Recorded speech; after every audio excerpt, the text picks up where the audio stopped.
تماچے مارنے لگے۔ اللہ اللہ، رسول زادیوں پہ وہ وقت آ گیا کہ وہ غلاموں کو سلام کہلا رہی۔ میں کہوں گا حبیب، ابھی ثانیہ زہرا نے سلام کہلایا، آپ سے برداشت نہ ہوا، ذرا عصر عاشور کے بعد آ کے دیکھیے، خیموں میں آگ لگی ہوئی ہے، بچوں کو تماچے لگائے جا رہے ہیں، شہزادیوں کے سروں سے ردائیں چھینی۔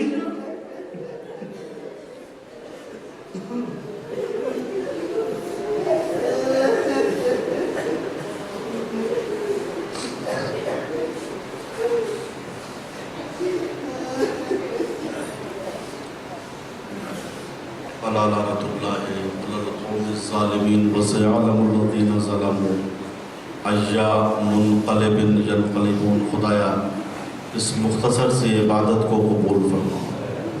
خدایا جو ہم میں پریشان حال ہیں ان کی پریشانیوں کو دور فرما۔ خدایا جو ہم میں مقروض ہیں ان کے قرضوں کو ادا فرما دے۔ خدایا جو ہم میں اسیر ہیں بحق اسیران کربلا، ان سب کو جلد از جلد اسارت سے نجات دے۔ خدایا ہم سب کو ذکر خدا اور فکر خدا کی توفیق عطا فرما۔ خدایا دنیا ظلم و جور سے بھر چکی ہے، ہمارے امام زمانہ کے ذریعے سے ہماری مدد فرما اور ہم سب کو ان کے اعوان و انصار میں قرار دے۔ وآخر دعوانا ان الحمد للہ رب